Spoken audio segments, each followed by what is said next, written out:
4 شباب خرجوا من مكة، رايحين وين؟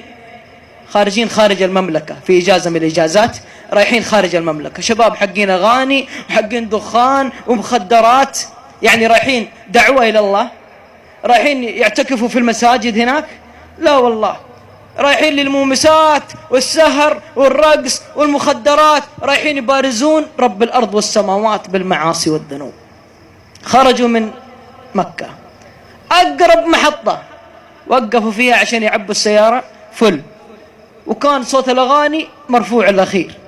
واحد من الشباب المطاوعة والمشايخ سمع صوت الأغاني صوت عالي، تذكر حديث للنبي صلى الله عليه وسلم: من رأى منكم منكرا فليغيره بيده، فإن لم يستطع فبلسانه، فإن لم يستطع فبقلبه، وذلك أضعف الإيمان. أخذ سيدي وخرج وراح عند الشباب، دق القزاز. يوم شافوه وطوا الصوت وفتحوا القزاز: السلام عليكم. قالوا: عليكم السلام. وجاء ينصحهم ويذكرهم بالله والأغاني حرام وما يجوز، والموسيقى والعلماء والمشايخ والدعاة وأعطاهم السيدي. الاثنين اللي راكبين وراء والراكب قال: الله يجزاك خير يا شيخ. لكن السواق كان إنسان بعيد عن الله ومغرم وحبيب وهايم ورامي البقشة، يا عند وحده أو عند واحد من الشباب. مرة حق عشق وغرام وهيام سهر وأغاني. قال: يا مطوع أقلب وجهك وخلينا أشوف ربك إيش يسوي. يتحدى مين؟ يتحدى الله.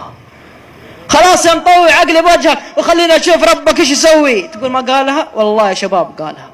وهذا السبب، سبب البعد عن الله سبحانه وتعالى، وأصبح الإنسان ما يفكر ولا يبالي بكلامه، أرمي وبس، ما تدري إنه ممكن تهوي بك 70 خريف في جهنم. كلمة هذه. قام نصحهم الشيخ وكمل نصيحة والتذكرة، وقام وراح ركب سيارته. الشباب مشي وراهم الشيخ. بعد تقريبا 60 كيلو أو أكثر، والله العظيم سيارة مقلوبة في الجهة اليمنى وحولها كذا واحد من الشباب قايمين. يقول الشيخ: وقفت السيارة وانزل جري لين وصلت عند السيارة، والله أتأكد من السيارة، سيارة الشباب اللي دوبهم في المحطة كنت أنصحهم. وأروح عند الاثنين اللي كانوا راكبين ورا، لقيتهم ميتين، غطيت عليهم ميتين، فارقوا الحياة. وصلت عند الراكب وقربت منه وهو على الأنفاس الأخيرة، أقول له: لا إله إلا الله، لا إله إلا الله. بغى يقول لا إله إلا الله عشان يدخل الجنة. من كان آخر كلامه من الدنيا لا إله إلا الله دخل الجنة. يقول له: لا إله إلا الله، لا إله إلا الله. يقول: والله فتح عينه، شاف الشيخ وطالع في الشيخ، قال: يا شيخ ماني قادر أنطقها.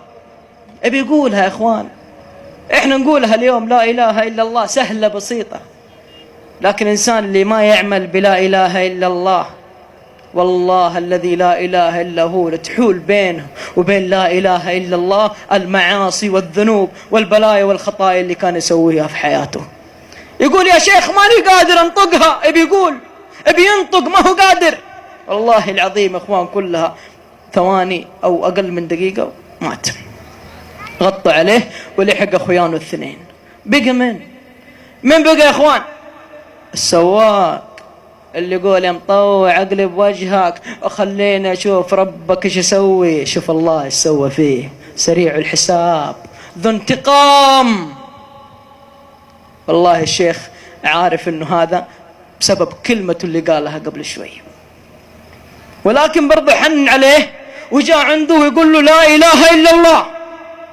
قل: لا إله إلا الله، لا إله إلا الله. أخذ يلقنوا الشهادة، يلقنوا بالشهادة عشان ينطقها ويدخل الجنة. ولكن الحب، ولكن الغرام، ولكن الهيام، ولكن العشق، ولكن المعاصي والذنوب.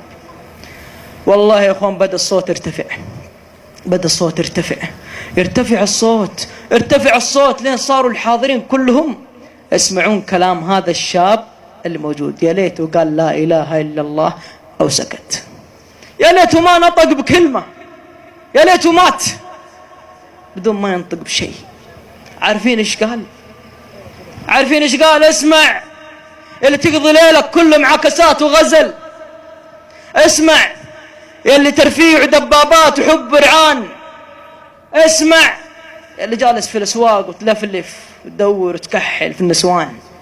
أقسم بالله الذي لا إله غيره قبل لا يموت ينطق بكلمات ويقول أحبك وأحب الأرض اللي تمشي عليها، أحبك وأحب الأرض اللي تمشي عليها.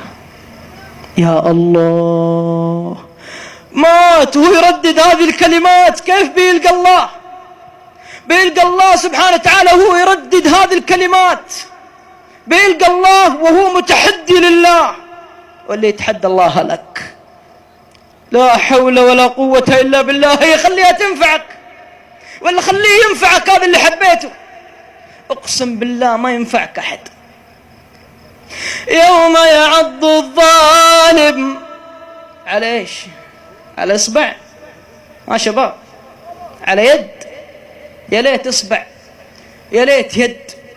يوم يعض الظالم على يديه يقول يا ليتني اتخذت مع الرسول سبيلا، يا ويلتى يا ويلتى ليتني لم أتخذ فلانا خليلا. يا ليتني ما حبيته، يا ليتني ما خاويته، يا ليتني ما عرفته. ليتني لم أتخذ فلانا خليلا. والخلة أعلى درجة في الحب، الحب الصحيح. واتخذ الله إبراهيم خليلا. وقال النبي صلى الله عليه وسلم لو كنت متخذا خليلا لاتخذت أبا بكر خليلا. هذا الحب. أما تروح تحب اللي ورع، تروح تحب اللي وحده من البنات. يا شيخ توب إلى الله، استغفر ربك وارجع الله، لا تموت على سوء خاتمة. انتبه، فوق أغاني وسهر ومخدرات ودخان، والله بتموت. بتجال يوم منام على كتاف وتحاسب في قبرك على كل شيء فعلته في الدنيا.